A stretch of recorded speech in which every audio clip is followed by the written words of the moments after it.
मित्रों, आज सभी का भारतीय जनता पार्टी की प्रेस वार्ता में मनपूर्वक स्वागत है। आज 30 दिसंबर का दिन है। हम सभी भारतीयों के लिए गौरव का दिन है।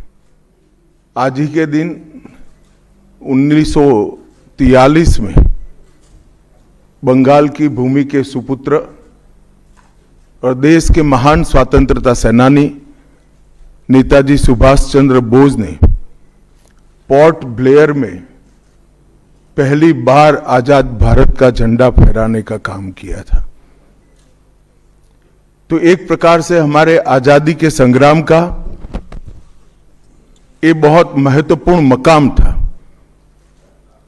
और इसके कई साल बाद, 8 दशक बाद, आज 30 दिसंबर को जब हम पीछे मुड़कर देखते हैं तो बंगाल के लिए भी आज से लेकर अप्रैल तक का समय बहुत महत्वपूर्ण समय है। अप्रैल में बंगाल में विधानसभा के चुनाव होने जा रहे हैं। भय, भ्रष्टाचार, कुशासन और घुसपैठ की जगह विरासत, विकास और गरीब कल्याण की एक मजबूत सरकार बनाने का बंगाल की जनता का संकल्प बंगाल में जहां पर भी जाते हैं वहां दिखाई पड़ता है। तृणमूल कांग्रेस के 15 साल के शासन में भय, भ्रष्टाचार और कुशासन और विशेषकर घुसपैठ से बंगाल की जनता चिंतित भी है, भयभीत भी है और आशंकित भी है। हम भारतीय जनता पार्टी के सभी कार्यकर्ता बंगाल की जनता को आश्वासन भी देना चाहते हैं और वादा भी करना चाहते हैं कि मोदी जी के नेतृत्व में बंगाल में भारतीय जनता पार्टी की सरकार बनने के साथ ही यहां की विरासत को हम पुनर्जीवित करेंगे। विकास की गंगा फिर से बड़ी तेज गति से बहेगी और गरीब कल्याण, जो बंगाल का आज बहुत महत्वपूर्ण मुद्दा बना है, देश भर में जहां जहां एनडीए सरकारें हैं, भाजपा सरकारें हैं, हमने गरीब कल्याण को प्राथमिकता दी है। यहां पर भी गरीब कल्याण को प्राथमिकता दी जाएगी। और इस सब के साथ साथ एक ऐसी मजबूत राष्ट्रीय ग्रिड बनाएंगे जो बंगाल से घुसपैठ को समाप्त कर देंगी। इंसान छोड़ दीजिए, परिंदा भी पैर नहीं मार पाए, इस प्रकार की एक मजबूत ग्रिड की रचना हम करेंगे। और न केवल घुसपैठ रोकेंगे, सारे घुसपैठियों को चुन चुन कर भारत के बाहर निकालने का काम भी भारतीय जनता पार्टी की बंगाल सरकार करेगी। आज ममता बनर्जी के नेतृत्व में भ्रष्टाचार के कारण पूरे बंगाल का विकास एक प्रकार से थम गया है। मोदी जी की सारी लाभकारी योजनाएं जो पूरे देश में गरीबी का उन्मूलन कर रही है, यहां पर टोल सिंडिकेट के भेंट चढ़ चुकी हैं और हर योजना डेड एंड पर पहुंच चुकी है। 14 सालों से भय और भ्रष्टाचार ये बंगाल का पहचान बना हुआ है। बीजेपी सरकार का संकल्प 15 अप्रैल 2026 के बाद जब भाजपा सरकार बनेगी, बंग गौरव, बंग संस्कृति, उसके पुनर्जागरण की हम फिर से शुरुआत करेंगे। और विवेकानंद जी, बंकिम बाबू और गुरुवर टैगोर और श्यामा प्रसाद मुखर्जी के स्वप्न का बंगाल बनाने का हम फिर से एक बार प्रयास करेंगे। और आज मैं फिर से एक बार कहना चाहता हूं, भारतीय जनता पार्टी के लिए ये बंग भूमि बहुत पवित्र और बहुत मायने रखने वाली है, क्योंकि हमारी स्थापना भारतीय जनता पार्टी की स्थापना, भारतीय जनसंघ की स्थापना यही बंग भूमि के बड़े नेता श्यामा प्रसाद मुखर्जी ने की है।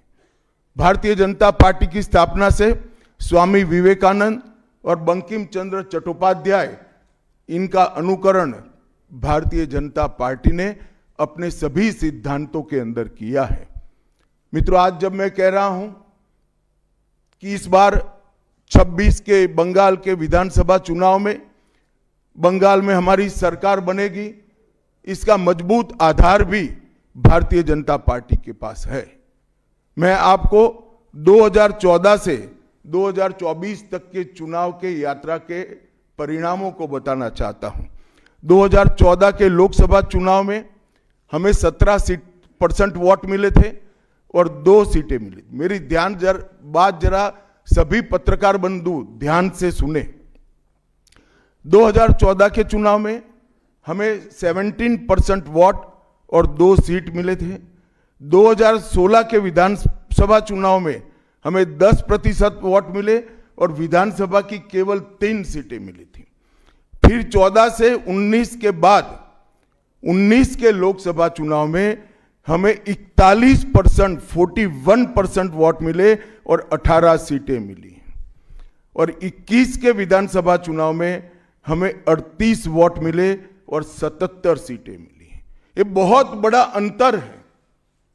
जिस पार्टी को केवल 3 सीट मिले थे, वो पार्टी 5 साल के ही अंतराल में 77 सीट प्राप्त करी।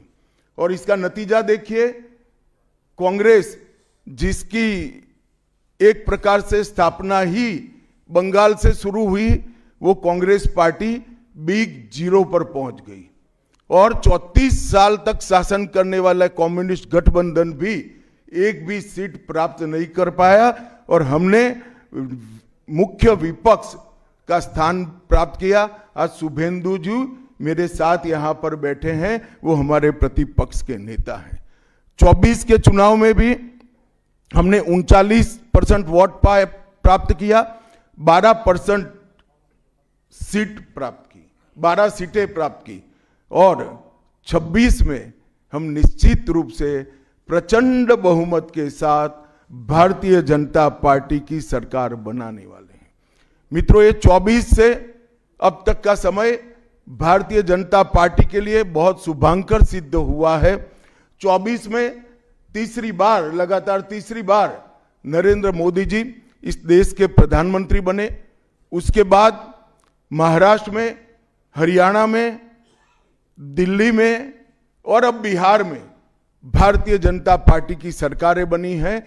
24 के चुनाव में उड़ीसा और आंध्र प्रदेश में भी पूर्ण बहुमत की भाजपा की और एनडीए की सरकार बनी है।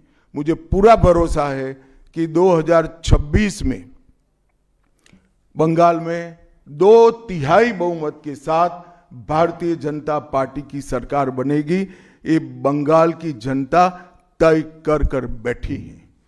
मित्रों, जहां पर भी बंगाल में जाते हैं, पूरे बंगाल की जनता घुसपैठियों से त्रस्त है। क्या कोई राज्य सरकार ऐसी हो सकती है जो घुसपैठियों की पनाहगाह अपने राज्य को बना दे? राष्ट्रीय सुरक्षा पर कितना बड़ा खतरा है, इसका जवाब बंगाल की मुख्यमंत्री ने बंगाल के चुनाव में दे। घुसपैठ रोकने के लिए उनके पास क्या योजना है? आर्टिकल 370 हटता है, वो विरोध करती है। सीएए लाकर बंगाल के शरणार्थियों को नागरिकता देने का हम कार्यक्रम करते हैं, वो विरोध करती हैं। और वो ठीकरा फोड़ते हैं कि बीएसएफ है, वो रोक नहीं रही है। ममता जी, मैं आज आपको इस सार्वजनिक प्रेस वार्ता में पूछना चाहता हूं कि कौन सी सरकार है बांग्लादेश की पूरी सीमा पर जो वाड़बंदी करने के लिए, बॉर्डर पर फेंसिंग करने के लिए जमीन नहीं देती है? अगर आप जवाब न दे पाए तो मैं ही देता हूं। आपकी ही सरकार है जो जमीन नहीं देती है, जिसके कारण फेंसिंग का काम समाप्त नहीं होता है। फिर भी भौगोलिक रूप से कठिन सीमा पर से कोई घुस कर आता है तो कहां जाता है? सबसे पहले सबसे पहले बंगाल के गांव में जाता है। आपका पटवारी क्या कर रहा है, आपका थाना क्या कर रहा है, क्यों इसको अरेस्ट नहीं किया जाता, क्यों उस पर केस दर्ज नहीं होता, क्यों इसको वापस भेजा नहीं जाता? जवाब है क्या आपके पास?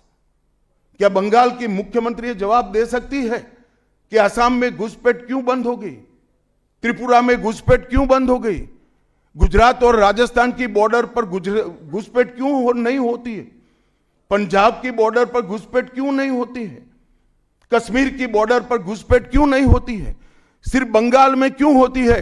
क्योंकि आपकी निगहबानी में घुसपैठ कराई जाती है और बंगाल को धीरे धीरे डेमोग्राफी चेंज कर कर आपकी वोट बैंक को पुख्ता करनी चाहती है। मगर ये लंबा नहीं चलेगा। बंगाल की जनता अब जान गई है और इसके खिलाफ लामबंद भी हो रही है। और मुझे मालूम है अगला चुनाव घुसपैठियों को निकालने के मुद्दे पर और घुसपैठ रोकने के मुद्दे पर लड़े जाने वाला है, क्योंकि न केवल ये बंगाल का अब मामला रहा है। मैं आज बंगाल की जनता को इस प्रेस वार्ता के माध्यम से बताने आया हूं कि बंगाल की बॉर्डर से हो रही घुसपैठ सिर्फ बंगाल का मामला नहीं रहा है, अब ये राष्ट्रीय सुरक्षा का मामला है। देश की संस्कृति को बचाना है, देश की सुरक्षा को सुनिश्चित करना है, तो बंगाल की बॉर्डर सील कर दे, ऐसी देशभक्त सरकार यहां लानी पड़ेगी जो ममता बनर्जी नहीं कर सकती, केवल और केवल भारतीय जनता पार्टी कर सकती है। घुसपैठ के अलावे भ्रष्टाचार से पूरी बंगाल की जनता त्रस्त है। रोजवेली चिटफंड घोटाला, कैश फॉर क्वेरी घोटाला, एसएससी घोटाला, नगर पालिका नगर नियम का भर्ती का घोटाला, गाय तस्करी का घोटाला, राशन पीडीएस का घोटाला, मनरेगा का घोटाला, पीएम आवास का घोटाला, इतने सारे घोटाले हैं कि मैं पूरा लिस्ट पढ़ूंगा तो मेरी प्रेस कॉन्फ्रेंस का पूरा हिस्सा ही उसमें चला जाएगा। अब क्या ममता बनर्जी इस बात का जवाब दे सकती है कि आपके मंत्रियों के ठिकाने पर से 27 करोड़ रुपया मिलता है, जिसको गिनते गिनते नोट गिनने की मशीन भी गर्म होकर बंद हो जाती है? बंगाल जैसे गरीब राज्य के अंदर 27 करोड़, 20 करोड़, 15 करोड़ ये राशि मिल रही है, आपकी कोई अकाउंटेबिलिटी नहीं है। पार्थो चैटर्जी जेल में जाते हैं, ज्योति प्रिय मलिक जेल में जाते हैं, अनुव्रत मंडल जेल में जाते हैं, जीवन कृष्ण शाह जेल में जाते हैं, माणिक भट्टाचार्य जेल में जाते हैं, चंद्रनाथ सिन्हा जेल में जाते हैं, परेश पाल जेल में जाते हैं, कुंतल घोष जेल में जाते हैं, फिरहाद हकीम वो भी आरोपी बनाए जाते हैं, शोभन चैटर्जी आरोपी बनाए जाते हैं, कुणाल घोष 3 साल जेल में रहकर आते हैं, और आप कहती है कि भ्रष्टाचार नहीं हो गया, हो रहा है। आप आंख मूंद लिए ही हो भ्रष्टाचार के लिए, मगर बंगाल की जनता अपनी आंख बंद कर कर नहीं बैठी है। गरीब बंगाल की जनता के अधिकार का पैसा आपकी कैडर की भेंट चढ़ रहा है, आपको इसको जवाब देना पड़ेगा। महिलाओं की सुरक्षा एक बहुत बड़ा मुद्दा बना है और अधिकृत रूप से कहा जाता है कि महिलाएं 7 बजे के बाद अपने हॉस्टल और घर से न निकले। हम कौन से जमाने में जी रहे? मुगल काल में जी रहे हैं क्या? ममता जी, ये आजाद भारत, यहां माताओं बहनों को पूरा दिन जब इनकी मर्जी हो, जब इनको काम हो, घर के बाहर निकलने की सुरक्षा प्रदान करना ये हमारा संवैधानिक दायित्व है, जो देने में आपकी सरकार विफल गई है। आरजी कर मेडिकल कॉलेज का मामला हो, संदेश खाली का मामला हो, दुर्गापुर मेडिकल कॉलेज का मामला हो, साउथ कॉलेज लॉ कॉलेज का मामला हो, हर जगह बेटियां असुरक्षित हैं और ढेर सारे लोग और ढेर सारी माताएं बहनें ये अत्याचार से तंग आ चुकी है, असुरक्षा से तंग आ चुकी है। वो भी राह देख रही है कि कब वोट देने का अधिकार आए और हम इन निकम्मी तृणमूल कांग्रेस की सरकार को हटा दें। सांप्रदायिक तुष्टीकरण को इस राज्य सरकार ने अपनी नीति के रूप में स्वीकार कर लिया है। अब मरहम लगाने का प्रयास हो रहा है, मैं सुबह से देख रहा हूं, मगर अब मरहम लगाने से कुछ नहीं होता है। हृदय पर, बंगाल की हिंदुओं के हृदय पर घाव इतना गहरा बैठ गया है कि कोई मरहम काम नहीं आएगा। अब आपका जाने का समय तय हो गया है। यहां तक इंतहा कर दी, यहां तक कि पार्लियामेंट में वंदे मातरम पर चर्चा होती है। बंकिम बाबू ने रचे हुए वंदे मातरम पर चर्चा हुई, जो गीत पूरे हमारे आजादी के आंदोलन का प्रेरणा गीत बना, वो वंदे मातरम की चर्चा का तृणमूल कांग्रेस विरोध कर रही है, क्योंकि उनकी वोट बैंक इससे नाराज हो रही है। ये बंगाल की जनता कभी सहन नहीं करेगी। एक जमाना था मित्रों कि भारत के जीडीपी में बंगाल का योगदान 10.5% था और तीसरे नंबर पर था। जीडीपी में योगदान की दृष्टि से हमारा बंगाल तीसरे नंबर पर था। तीसरे नंबर पर से सरक कर ये 49 साल में वो 22वें नंबर पर आ गया। अब नीचे कोई जगह ही नहीं बची। बंगाल का इतना आर्थिक पतन कभी नहीं हुआ है। ये कम्युनिस्टों के शासन के पहले, तृणमूल के शासन के पहले प्रति व्यक्ति बंगाल की आय राष्ट्रीय औसत से 127% ज्यादा थी। 127%। देश में नागरिक 100 रुपया कमाता था तो बंगाल में 127 रुपया कमाता था। आज देश का नागरिक 100 रुपया कमाता है तो बंगाल का नागरिक 73 रुपया कमाता है। ममता जी, आपको इसको जवाब देना पड़ेगा। हर प्रकार के उद्योग की शुरुआत एक जमाने में इस सुजलाम सुफलाम भूमि से हुआ था और इसी के आधार पर सोनार बांग्ला की परिकल्पना की जाती थी। वो बंगाल में आज भ्रष्टाचार, घुसपैठ और टोलबाजी के कारण सारी इंडस्ट्री वापिस जा रही है। केंद्र सरकार की योजनाएं लागू करने में उनको अपनी वोट बैंक गंवाने का डर है। पीएम किसान देरी से लागू किया, बंगाल के किसानों का 10,000 करोड़ रुपया चला गया। आयुष्मान भारत आज तक लागू नहीं किया और बहुत आयुष्मान भारत से बहुत एक प्रकार से कमियां वाली स्वास्थ्य साथी की स्कीम लागू की है। मुझे बताइए, कोई बंगाली, बंगाल का नागरिक भारत में कहीं जाता है और बीमार पड़ गया, स्वास्थ्य साथी स्कीम उसको बाहर के अस्पताल में इलाज करवा पाएगी क्या? नहीं करवा पाएगी। क्या गुनाह किया है बंगाल के गरीबों ने? देश भर के गरीबों को 5 लाख तक की पूरे स्वास्थ्य की गारंटी मिल रही है।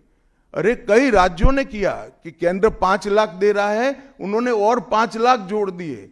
आप केंद्र के 5 लाख इसलिए स्वीकार नहीं करना चाहते हो कि नरेंद्र मोदी से आपको डर है। डर तो ठीक ही है, क्योंकि मोदी जी की लोकप्रियता बंगाल में दिन प्रतिदिन बढ़ती है, मगर इसके कारण गरीबों का आप नुकसान कर रही हो। वो बंगाल के गरीब जरूर। हिंसा और प्रतिशोध की राजनीति, पूरा देश ऐसी आशा करता था कि यहां से कम्युनिस्ट जाने के बाद हिंसा और प्रतिशोध की राजनीति समाप्त हो जाएगी, मगर हुआ उल्टा। इन्होंने तो कम्युनिस्टों को भी अच्छा कहला दिया। मित्रों, अब तक 300 से अधिक भारतीय जनता पार्टी के कार्यकर्ता मारे गए हैं। 21 के चुनाव के बाद लगभग 3000 कार्यकर्ता विस्थापित बनकर आज भी अपने गांव में नहीं लौटे हैं। उनको दबाव बनाया जाता है कि आप तृणमूल का झंडा उठाओ तभी गांवों को रहने देंगे। क्या ये स्वस्थ लोकतंत्र की निशानी है? कोई व्यक्ति अपने किसी राजनीतिक दल में काम करना है, वो स्वतंत्र रूप से तय नहीं कर पाएगा। वो ममता जी मुख्यमंत्री की चैम्बर से तय करेगी क्या? ममता जी, जितना भी प्रताड़ना करना हो करो, बंगाल की जनता अब तय कर कर बैठी है। इन्होंने भाजपा के कार्यकर्ताओं को हर तरह से प्रताड़ित किया, यहां तक कि महिलाओं पर बलात्कार भी किए गए। मैं अपना रिपोर्ट नहीं दे रहा हूं, नेशनल ह्यूमन राइट कमीशन का रिपोर्ट है। इसका भी जवाब ममता जी को देना पड़ेगा। ममता जी ने सारी संवैधानिक औचित्य को समाप्त कर दिया। किसी भी राज्य में प्रधानमंत्री जाते हैं तो वो देश के प्रधानमंत्री होते हैं। कई राज्यों में हमारी सरकार नहीं, कहीं ऐसा व्यवहार नहीं होता। वंदे भारत ट्रेन देने प्रधानमंत्री आते हैं, ममता जी स्टेज पर नहीं जाती हैं।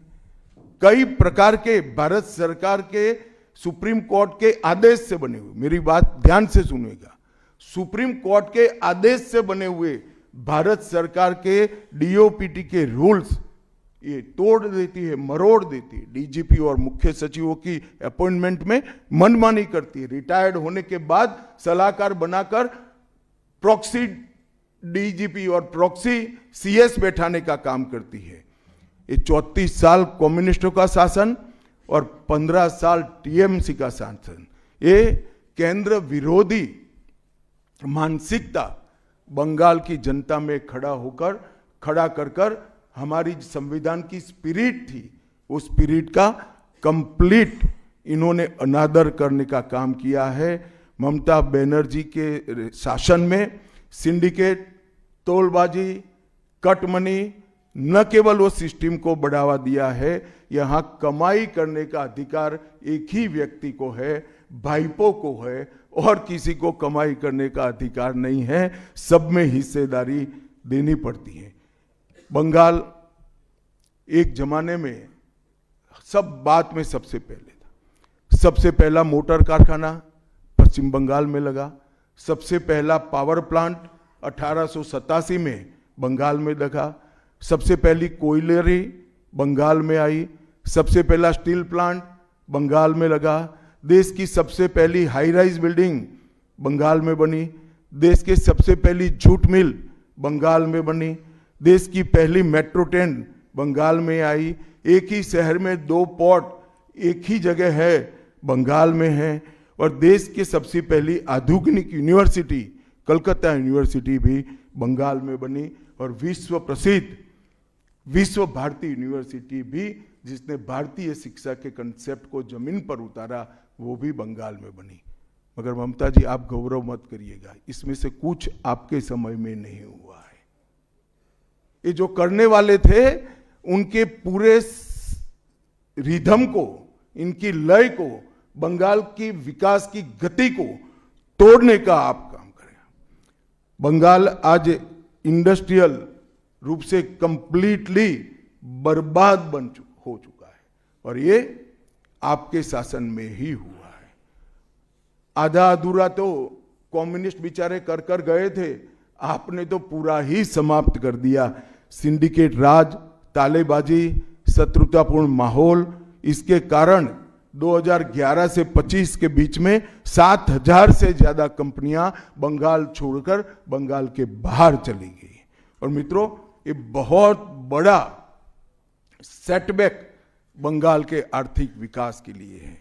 मित्रों, बंगाल स्वामी विवेकानंद, बंकिम चंद्र चट्टोपाध्याय, शरद चट्टोपाध्याय, महर्षि अरविंद, ईश्वर चंद्र विद्यासागर और कवि गुरु टैगोर जैसे महापुरुषों की धरती है। यही धरती पर नेताजी सुभाष चंद्र बोस, अमर शहीद खुदीराम बोस, वाघा जतीन, रविंद्रनाथ सन्याय, रास बिहारी बोस, मास्टर सुरेश सेन, प्रफुल्ल चाकी, वीणा दास, कल्पना दत्त, ये सभी ने देश की आज़ादी के लिए आहलेख जगाया था। यहीं पर कई सारे फिल्मकार मिले, संगीतकार मिले, चित्रकार मिले। इस भूमि ने कई सारे दुनिया को प्रभावित करने वाले संत भी दिए। वो बंगाल आज ऐसे कगार पर पहुंच गया है कि अगर एक घुसपैठ की बयार रोकी नहीं गई तो बंगाल का अस्तित्व भी खतरे में है। ऐसा स्पष्ट रूप से समाज जीवन को जानने वाले सभी लोग मानते हैं। और अंत में मैं बंगाल की जनता को फिर से एक बार कहना चाहता हूं कि बंगाल के अस्तित्व पर तो घुसपैठिया संकट है ही है, बंगाल की संस्कृति पर एक घुसपैठिया संकट है ही है, परंतु अब ये संकट केवल बंगाल तक सीमित नहीं रहा है, पूरे देश तक ये संकट आगे बढ़ गया है। मेरा आप सभी से करबद्ध निवेदन है, आपने लंबे समय तक कांग्रेस को मौका दिया, 34 साल तक कम्युनिस्ट पार्टी को मौका दिया, 15 साल तक ममता बनर्जी को मौका दिया। इनका ट्रैक रिकॉर्ड नीचे नीचे नीचे गिराने का है, अब इससे नीचे कोई जगह नहीं बची है। और भारतीय जनता पार्टी का रिकॉर्ड है, जहां भारतीय जनता पार्टी की सरकारें आई वो राज्य बीमारू राज्यों में से समृद्ध राज्य बनने की कगार में आगे बढ़े हैं। पूरा देश मोदी जी के नेतृत्व में आगे बढ़ रहा है, पूरा देश मोदी जी के नेतृत्व में सुरक्षित हो रहा है। पूरे देश में भारत की संस्कृति, भारत के धर्म, भारत की भाषाएं मोदी जी के नेतृत्व में आगे बढ़ रही है, फल फूल रही है।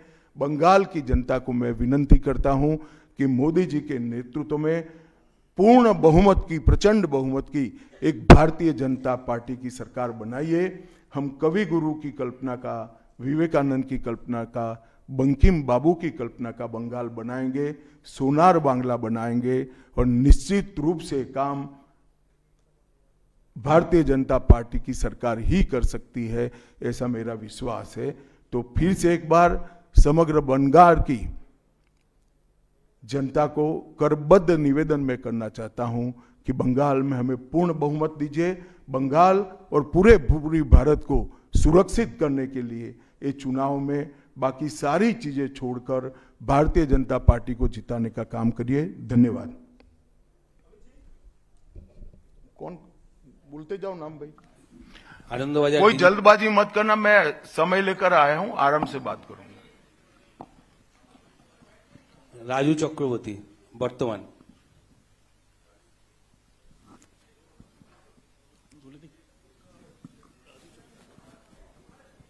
चलो भाई दूसरे कोई खड़े हो जाओ। गृहमंत्री जी नमस्कार, राजू चक्रवर्ती वर्तमान। मेरा 2 प्रश्न है। एक करो। अच्छा। 2014 के बाद आप जब पार्टी और एडमिनिस्ट्रेशन में बहुत सारे संस्कार लाए, 75 साल के बाद कोई भी लीडर या फिर मंत्री हो उसको मार्गदर्शक के भूमिका में जाना पड़ता है। तो आपको क्या लगता है अभी हाईएस्ट लेवल पे जो भी है पार्टी या फिर एडमिनिस्ट्रेशन में, वो 75 साल हो गया, उसको अपने आप वानप्रस्थ में जाना चाहिए? चलिए मैं बुलाकर आपको बताऊंगा। तुम बंगाल की चिंता करो भैया, मेरी पार्टी की क्यों चिंता कर रहे हो?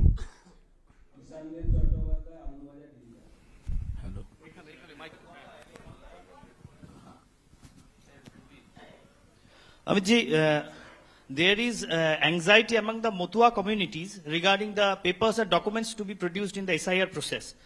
And would you like to consider anything so that they can get rid of their anxiety? मतुआओं को डरने की कोई जरूरत नहीं है। ये भारतीय जनता पार्टी का वादा है। जो शरणार्थी बंगाल में आए हैं वो भारत के नागरिक है, इनका कोई नुकसान नहीं कर सकता, ममता बनर्जी भी नहीं कर सकती। Amit ji, this is Atri Mitra from Indian express.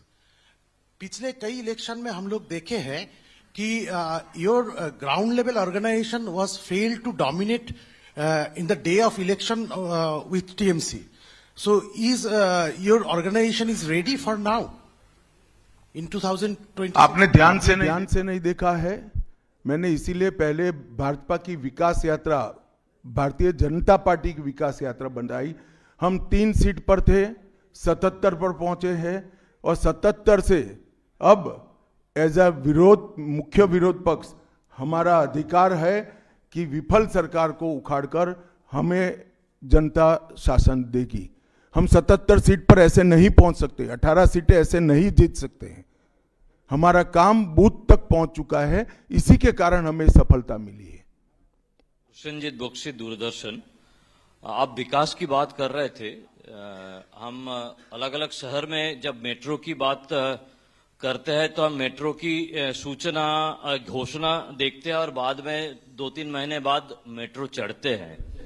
लेकिन कोलकाता में हम देखते हैं कि हम बचपन से मेट्रो का काम चलते रहते हैं और खास तौर से मैं जब ऑफिस जाता हूं देखता रहता हूं कि एक जगह है जहां पे मेट्रो का काम आधा अधूरा पिछले कई सालों से है और 2-3 बार हाईकोर्ट का इंटरवेंशन के बावजूद भी वो काम हो नहीं पा रहा है और इसीलिए कई सारे जो यात्री है काफी उसका दिक्कत हो रही है। तो ये जो इस यहाँ पे विकास का काम इस तरह से केंद्र और प्रदेश की खींचतानी में रुकावट देखते हैं, इसमें कैसे इसका इलाज किया जाता है?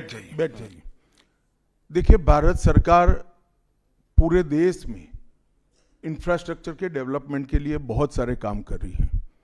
अगर भारत सरकार का पक्षपाती कामकाज का तरीका होता तो वो तमिलनाडु को भी अप्लाई हो सकता था, तेलंगाना को भी अप्लाई हो सकता था और हर राज्य को अप्लाई हो सकता था।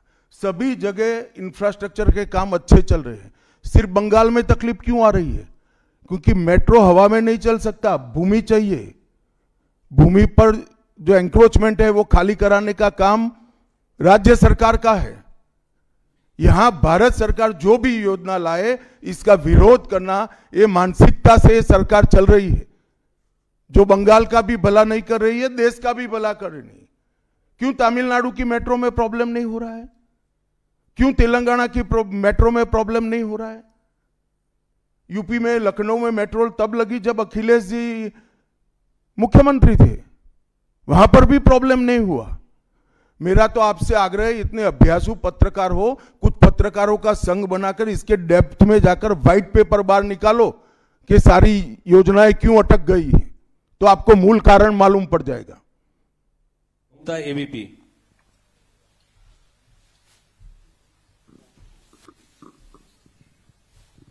अमित जी, अभी आपने वंदे मातरम की चर्चा का जिक्र किया, लेकिन उसके साथ में जो है एक चर्चा और हुई थी, जी राम जी जो अभी जो कानून की शक्ल ले चुका है, उस दौरान भी जो है ममता बनर्जी और अभिषेक बनर्जी लगातार ये कहते रहे कि सरकार, केंद्र सरकार से फंड ही नहीं आता तो हम विकास कैसे करें, वो फंड रोकना और उसका विरोध किया। देखिए भाई, इनके विरोध को अब देश में कोई गंभीरता से नहीं ले रहा है। अगर कोई एक स्टेटमेंट भारत सरकार करेगी कि भारत देश कोई भी क्षेत्र में सबसे पहले आएगा तो भी ये विरोध करेंगे। विरोध उनका स्वभाव हो चुका है। इनके विरोध को कोई गंभीरता से नहीं ले रहा है, ना जमीन पर इसका कोई विरोध का असर दिख रहा है। लोहिया, एनडीटीवी। गृहमंत्री जी नमस्कार। पहला सवाल यह है कि कई ऐसी केंद्र की स्कीम्स आती हैं जिनको बंगाल में इम्प्लीमेंट नहीं किया जाता है। कहा जाता है कि केंद्र कोऑपरेट नहीं कर रहा है और ये भी कहा जा रहा है कि अगर भारतीय जनता पार्टी की सरकार आई बंगाल में तो जो तृणमूल कांग्रेस की कल्याणकारी स्कीम्स हैं उन्हें रोक दिया जाएगा। आप कैसे देखते हैं इसको?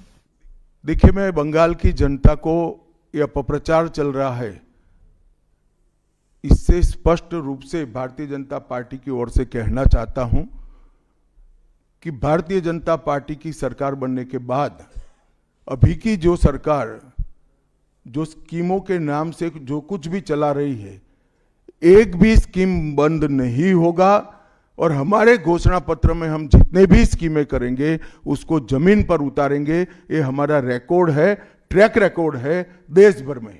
उज्जवल राय, एएनआई।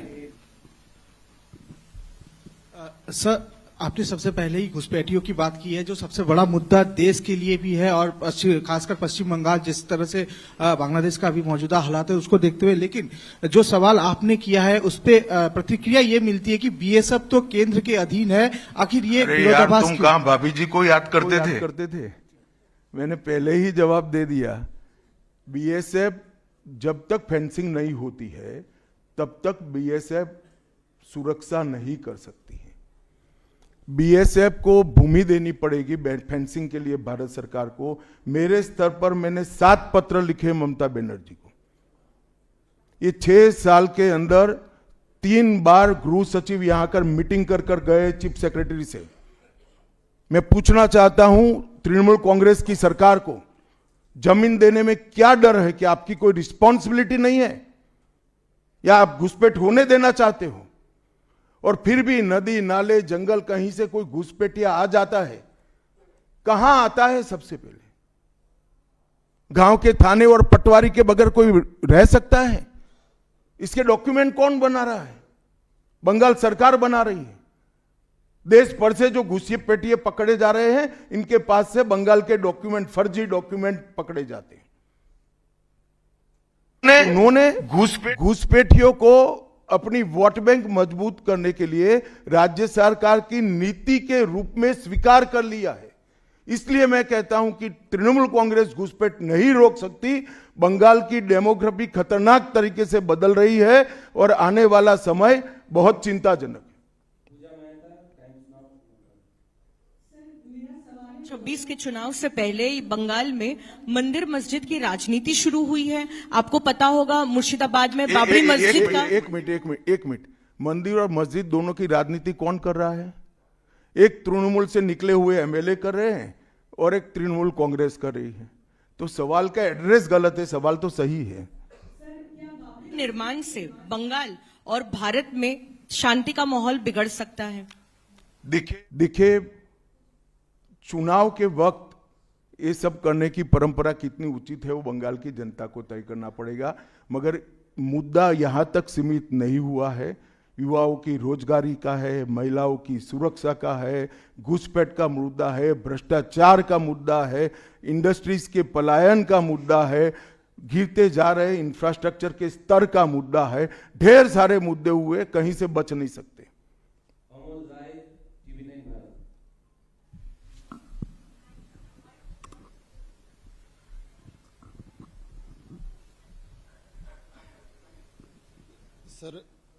सर मेरा एक प्रश्न ये है कि आज ममता बनर्जी लगातार 2 दिनों से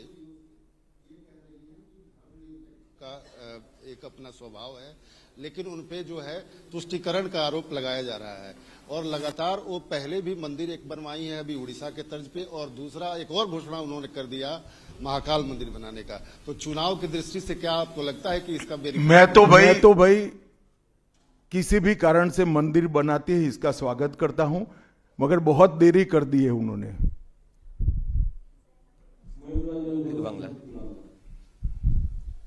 अमित जी, एक सवाल बार बार एक नैरेटिव फैला जाता है टीएमसी और लेफ्ट के तरफ से कि बंगाल में जितना भी काम कर ले बीजेपी कार्यकर्ता, ऊपर कुछ सेटिंग वगैरह है तो अमित शाह जी और नरेंद्र मोदी जीतना नहीं चाहते। आज पूछता है बंगाल, जवाब चाहे बांग्ला, आप लोग बंगाल को जीतना चाहते हैं? कितना सीरियस है सेंट्रल बीजेपी? देखिए भाई, मैं यहां आकर प्रेस कर रहा हूं। मोदी जी अभी थोड़े दिन पहले सभा करने के लिए आने के लिए निकले थे, जा नहीं पाए। अब ममता बनर्जी कह रही कि हम उनके साथ हैं। अगर उनको ये भ्रांति फैलानी है तो फैलाएं। भारतीय जनता पार्टी का कोई नेता घुसपैठियों को आश्रय देने वाले के साथ नहीं रह सकता।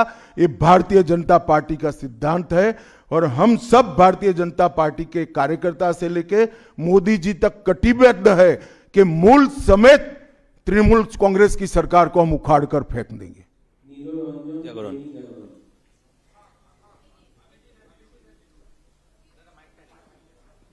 जी मैं यहाँ, ये अभी आप कह रहे थे कि 3000 जो हैं भाजपा के कार्यकर्ता जो हैं घर छोड़कर भागना पड़ा उनको इलेक्शन के कारण, 300 की हत्या भी हुई है। फ्री एंड फेयर इलेक्शन कैसे होगा अगर मतलब लोग जा ही नहीं पाएंगे बूथ पर? तो देखिए, ऐसी ही नीतियां अपनाई थी कम्युनिस्टों ने, मगर सत्ता परिवर्तन हुआ या नहीं हुआ। ऐसी ही नीतियां अपनाई थी उत्तर प्रदेश में समाजवादी पार्टी ने, सत्ता परिवर्तन हुआ या नहीं हुआ। लोकतंत्र में जनता महान होती है और जनता जब तय कर सकती है, कर लेती है, किसी भी तानाशाह का कुछ नहीं चलता। CNN News 18. Sir, there has been a huge attack by the Trinamool leaders that the election commission is BJP commission. That's what they say, and whatever deletion is taking place, that is at the behest of BJP. So how do you react to that, sir? देखिए, ममता जी के पास से और कोई अपेक्षा रख नहीं सकते। उनके खिलाफ जजमेंट आएगा तो जुडिशरी बीजेपी की है, इलेक्शन कमीशन घुसपैठिया हटाएगा, एसआईआर लाएगा तो इलेक्शन कमीशन बीजेपी का है। वो हारने के बाद शायद ऐसा कही कि मेरे कार्यकर्ता ही बीजेपी में चले गए।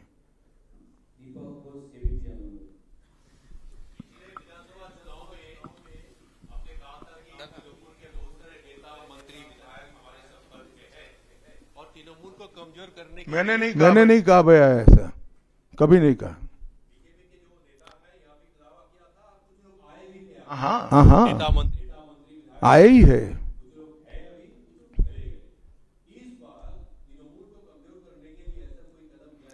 तृणमूल को कम, अरे सुनिए ना, सुनिए, समझ गया मैं आपका सवाल। तृणमूल को कमजोर करने की भारतीय जनता पार्टी को कोई जरूरत इसलिए नहीं है कि तृणमूल अपने अव्यवस्थाओं के कारण, अपने कामों के कारण जनता के बीच में कमजोर हो चुकी है। बांग्ला। अमित जी नमस्ते। PMLA, prevention of money laundering act, हम जानते हैं हमारा देश का काफी कड़ा एक आइन है, जिस आइन के दौरान अरविंद केजरीवाल जी तिहाड़ जेल चला गया, हेमंत सोरेन जेल चला गया। लेकिन यहाँ वेस्ट बंगाल में ईडी कलकत्ता हाईकोर्ट में रिपोर्ट दिया है, एक कंपनी है लीप्स एंड बाउंड्स जिसका 150 करोड़ रुपया सीज्ड हुआ है, लेकिन उसका मालिक अभी तक अरेस्ट नहीं हुआ। उसका नाम है अभिषेक बैनर्जी, एमसीएमपी, आप जानती है। इसीलिए सेटिंग्स वगैरह ये जो लोग प्रश्न कर रहे हैं, इसीलिए सेटिंग्स वगैरह ये हवा उठ रहे हैं, नैरेटिव्स उठ रहे हैं।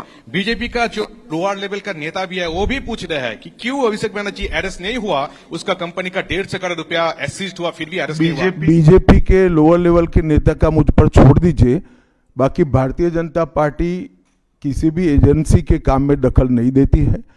एजेंसी जो न्यायिक काम होगा वो जरूर करेगी, किसी से डरेगी भी नहीं, किसी को बचाएगी भी नहीं।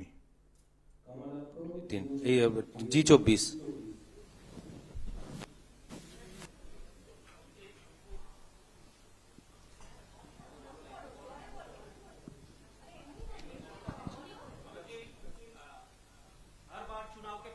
जब बंगाल आते हैं अब तक एक टारगेट देते हैं बीजेपी लीडर और सभी को, तो इस साल 26 के चुनाव के पहले अब सुने नहीं, मैं कहा 2/3 बहुमत के साथ सरकार बनाएंगे, 2/3 मेजोरिटी के साथ सरकार बनाएंगे, तो टारगेट हो ही गया।